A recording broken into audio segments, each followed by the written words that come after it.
नैबे आर'नाइ गाननाय बिथाङानो जाहैबाय एक्स एनडिएफबि बिथां जाया जोबथे सालिनिफ्राय उदां जादों।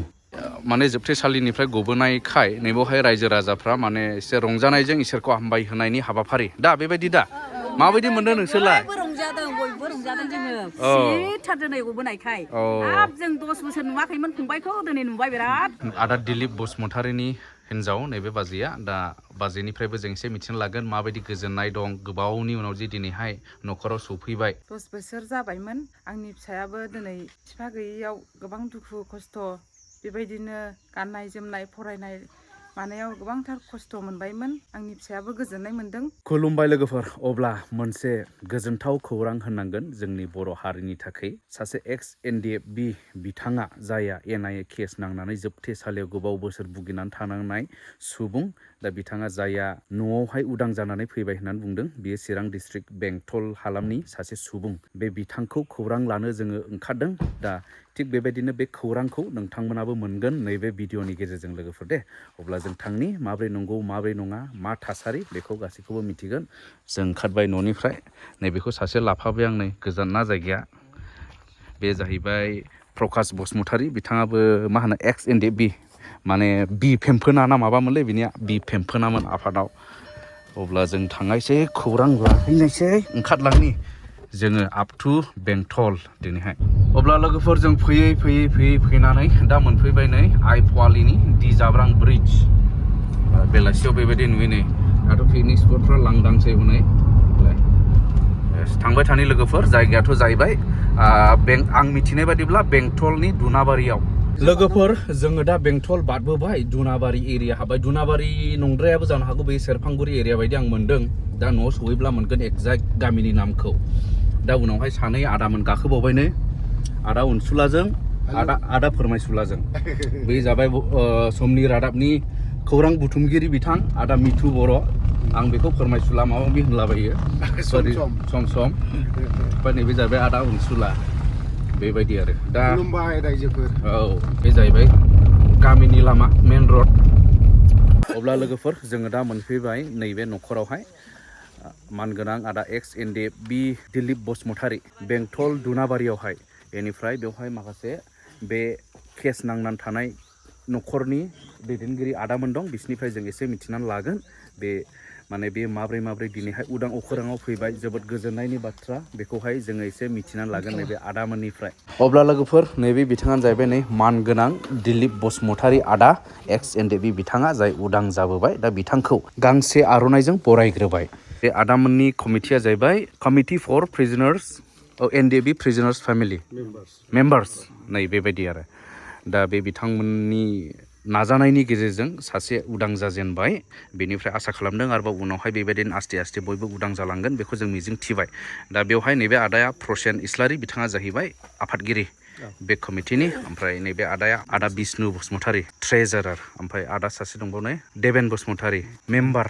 औ, बिसोर माने कमिटिनि मेम्बार जोब। आदानिया अदिखा बेबायदि आरो। दा बिथांमोना ज'यै मावलायगासिनो दं। दा खामानि मावलायनायनि गेजेरजों दिनै सासे सफैबाय, जेरै नैबे आदा दिलीप बसुमतारी बिथाङा।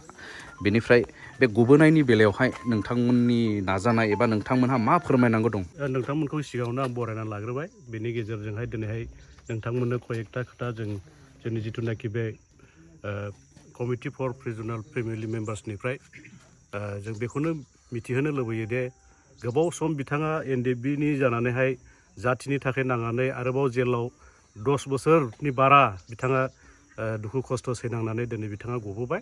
बेवहाय जोंबो नारा नाथा नाजाबाय थादों, उकिलफोरजों रायज्लायनाय मावनाय दांनाय। बेनिफ्राय बिनि गेजेरजों आरोबाव जोंखौहाय जाय बिथांमोना फाइनान्सियेल किसु मदद होदों, फेरेंगा सार बिथांखौबो जोङो हामबायना लाबा थानो हाया। खारन बिथाङा दाखालिफोर थांनाय समावबो बिथाङानो किसु हेल्प हरदों, बिनि थाखायनो जों बिथांखौबो हामबाय होनदों। आरो जाय गोजौ बिजिरसालि हाइकर्टनि जिथुनाखि जास्टिसफोर, बिथांमोनखौबो जों हामबाय होनदों। जोंनि बेबायदि दुखुथिया न'खरनि जिथुनाखि बेल पिटिसन मारिनायावहाय बिथांमोना जोंनो 7 बेल होनायनि थाखाय जों बिथांमोनखौबो जोंनि गोसो गोरबोनिफ्राय हामबाय होनदों। खिन्थु बिनि गेजेरावनो 8 जन पिटिसन मारिनायाव 7 थालांबाय।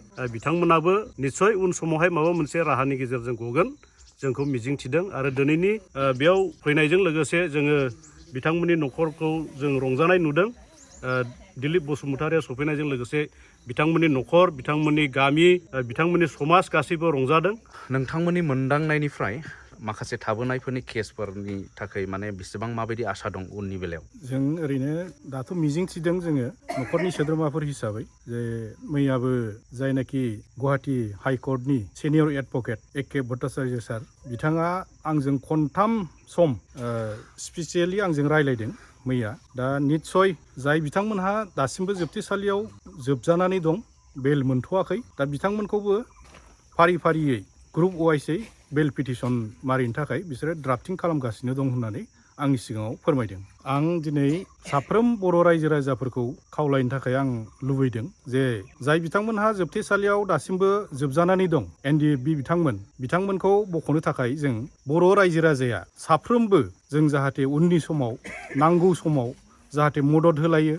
लोगोसे जाय दैदेनगिरि जोंनि हारिनि माहारियारि आफादफोर जेरै बर' थुनलाइ आफाद बर' फरायसा आफाद बिथांमोनहाबो जाहाथे अहरह जाहाथे नांथाबफानानै बिथांमोननि केसखौ माबोरैहाय सलुसन खालामना होनो हायो माबोरैहाय फोजोबना होनो हायो बेखौ जाहाथे सरकारजों थाबैनो जाहाथे सावरायलायनानै जाहाथे बिथांमोननि केसखौ जाहाथे थाबैनो डिसमिस खालामनानै होनो हायो बेखौ आं साफ्रोम दैदेनगिरि लोगोसे रायजो राजा बिथांमोनखौ आं मदद होलायलायनो थाखाय आं गुरैयै खावलायहरनाय थादों। नैबे बाजिया जाहैबाय आदा दिलीप बसुमतारीनि हिन्जाव नैबे बाजिया। दा बाजिनिफ्रायबो जों एसे मिथिनो लागोन माबायदि गोजोननाय दं गोबावनि उनाव जे दिनैहाय न'खराव सफैबाय। बाजै माबायदि मोनदों? आं गोजोननाय मोनदों। मानो होनोब्ला गोबाव बोसोर जाबायमोन आंनि फिसाइया जोङो न'खर संसार जानायाव गोबांथार खस्थ' दुखु सिन्थाफोरजों गेब्लेनानै दङमोन। ओमफ्राय दा जोङो बेबायदिनो न'आव सफैबाय बिथाङा बिनि थाखाय हामबायदों। आरो जायफोरा बिथांनि थाखाय एसे हेल्प होबाय मदद होबाय बिथांमोनखौ थेंक्स आंनि गोसो गोरबोनिफ्राय साबायखर बावहरनाय थाबाय। 10 बोसोर जाबायमोन आरो आंनि फिसायाबो दिनै बिफा गैयैयाव गोबां दुखु खस्थ' बेबायदिनो गाननाय जोमनाय फरायनाय मानायाव गोबांथार खस्थ' मोनबायमोन। आंनि फिसायाबो गोजोननाय मोनदों। मोजाङाव मोजांसिन जालांथोंसै गाज्रिया दाफैथोंसै निदानफ्रा दाफैथोंसै बेफोरो मुथथे गामिखौ नों जिबनाव बावनो हानाय नङा ओरैबायदि मोजांखा। माने जोबथेसालिनिफ्राय गबोनायखाय नैबेवहाय रायजो राजाफ्रा माने एसे रंजानायजों इसोरखौ हामबाय होनायनि हाबाफारि दा बेबायदि दा माबायदि मोनदों नोंसोरलाय? बयबो रंजादों जोङो खुसिथार दिनै गबोनायखाय। हाब जों 10 बोसोर नुवाखैमोन फंबायखौ दिनै नुबाय बिराद खुसि जोङो। बिराद रंजादों। मा होनो नोंसिनि मण्डलिखौ बेखौ? 2 नं दुनाबारि। 2 नं दुनाबारि बाप्टिस्ट। औ 2 नं दुनाबारि बाप्टिस्ट चार्च। जों इसोरनाव नेनानै दङमोन इसोरा लाबोबाय जोंनो। ओंखायनो इसोरखौ धन्यबाद होयो। दे दा रायजोफ्रा बेबायदि गिर्जायाव हाबबाय बेबायदि बिसोरो हामबाय होनाय हाबाफारि माने गिर्जा लासिगोन आरो प्रेयार बेलाय।